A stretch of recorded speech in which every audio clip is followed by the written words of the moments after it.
Today we're going to make a delicious Salisbury steak. Let's get started.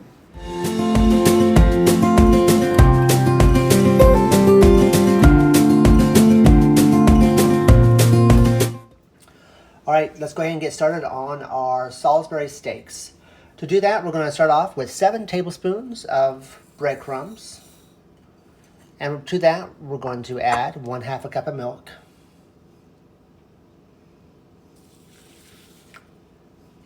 And we're going to kind of stir that together so those breadcrumbs kind of soak in just a little bit of that milk. All right, to that, we're going to go ahead and add our hamburger. We're using 1 pound of 93.7 hamburger. You want this to be not a lot of fat. So if you find the 90/10, that's great, but you don't want to go any fattier than that. We're going to add that to our mixture. We're also going to add 1/4 teaspoon of salt and 1/4 teaspoon of black pepper.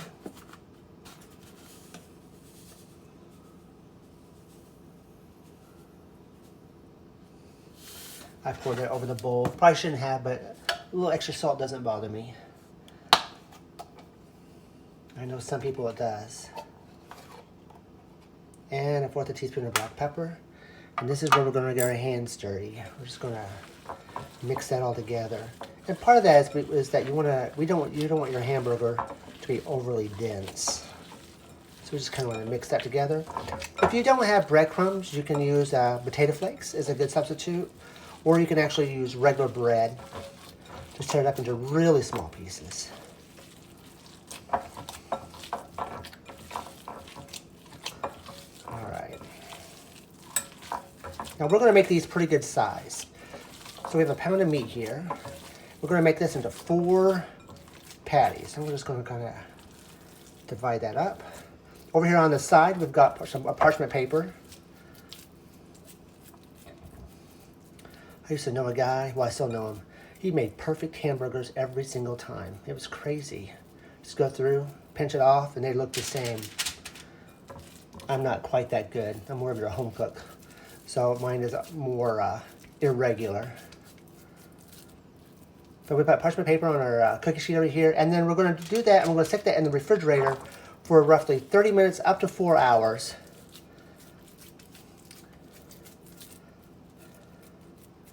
Before we start cooking them.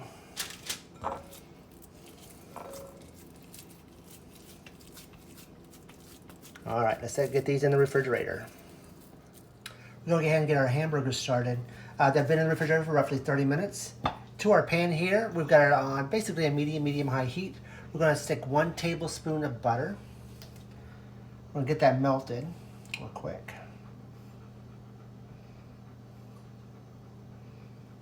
Using my fingers.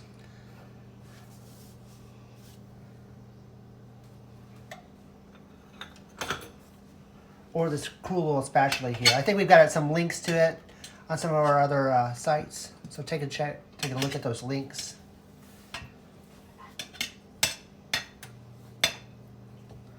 Just gonna melt that off real quick, and then we're gonna go ahead and add our hamburgers to this. And we're going to cook these until they're brown on each side. We're going to cook this for about 5 minutes.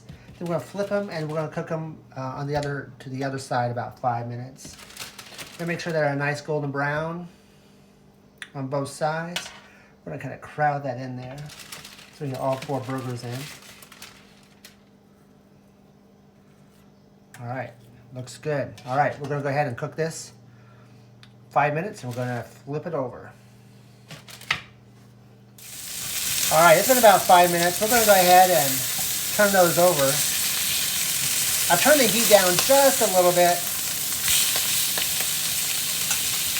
Because all we're doing is getting these nice and browned and toasted on the outside. Now, we want to make sure we cook our hamburger all the way through to 165 degrees. But it's going to finish cooking while it's in the sauce. So we're going to go ahead and cook that for another 4 or 5 minutes. And then we'll start on our sauce. All right, we're going to go ahead and take these off now. And I know what you're thinking. You're thinking, Michael, that looks awfully brown on the bottom of your pan. And it does. Turn that around a little bit. That's what we call flavoring. And we'll show you as we make the sauce, because we're going to make the sauce in the exact same pan. So what we're going to do, we're going to start off with 3 tablespoons of butter. Stick in that there. We're going to let that melt. And as that butter's there, we're going to take our little spatula here and we're going to scrape off all that goodness that's on the bottom of the pan. That's going to help flavor our sauce up quite a bit.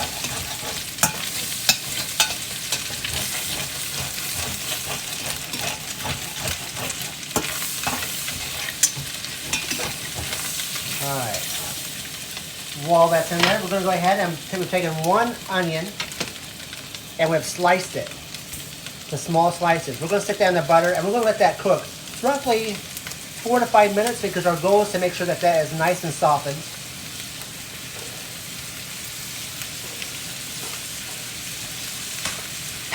Alright, we're going to go ahead and finish scraping that up and we're going to cook these onions for just a few minutes.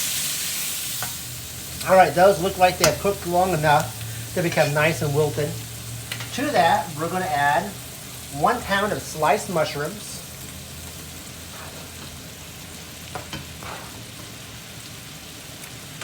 and half a teaspoon of salt. Well, I know I like salt. I may not like that much salt over there. Alright, I'm going to spread that across the top. Go ahead and give this a good mix. And we're going to let these mushrooms cook down for just a couple of minutes. Alright, we've cooked this enough just to let that soften up. The other thing that we've done is we've cooked it up enough that if you look, there's virtually no liquid. You kind of want that liquid to dry up just a tad bit. Now to this, we're going to add 1 tablespoon of tomato paste and 2 tablespoons of flour. This is going to be kind of like a roux that the tomato paste is smarter than I am. And our flour. And what we're doing is making a nice roux here so we can make our gravy. We want to cook this until it's almost like a little brown, because we want to cook that flour taste and that tomato taste out of each of those.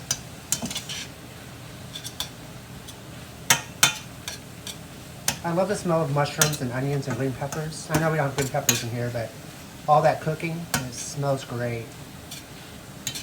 You take a look at that.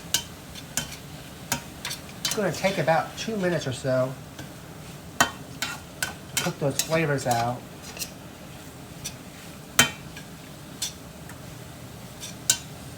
If you don't cook it long enough, it's going to have an acidy taste.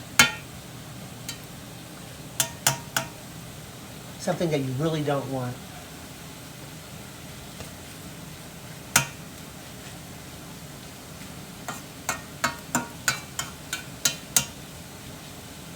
Should make a wonderful mushroom and onion gravy that goes on top of your Salisbury steak. Now we're going to pair this with some noodles. So what we're going to do while this will be simmering just a few moments, we're going to take some. We're going to use Amish white egg noodles. You can use medium egg white or the large, either one that you want. But we're going to cook that, and then we're going to put the Salisbury steak on top of that. If you want to use mashed potatoes, you can use mashed potatoes. If you want to use rice, you can use rice.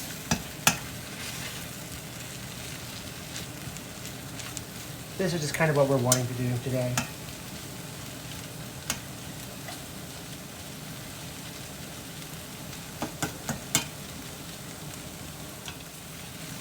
Alright, that looks brown enough there. It looks like it's got cooked out. We're now going to take 2 cups of beef stock.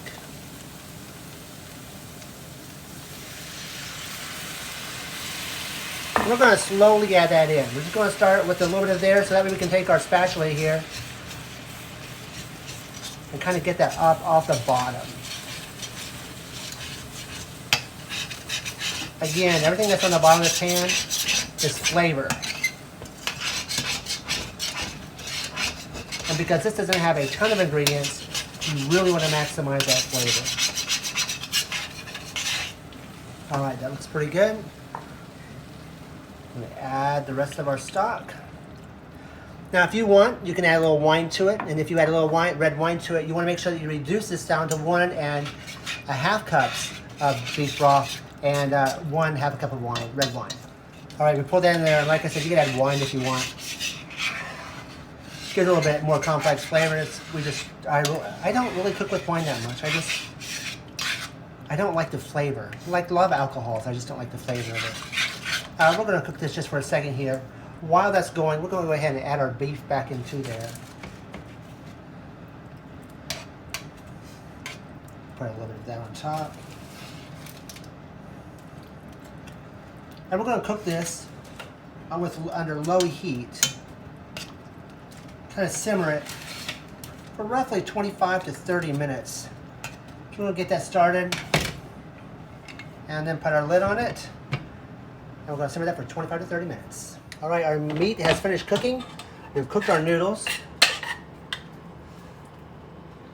Let's stick our noodles on the center of the plate. Slowly.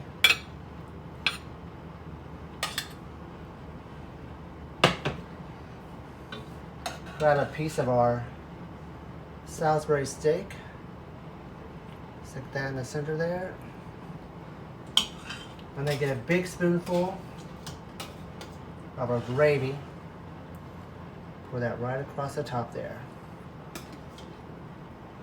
This looks and smells delicious. If you like these recipes, please take a moment to like and subscribe. And we hope that you enjoy this recipe.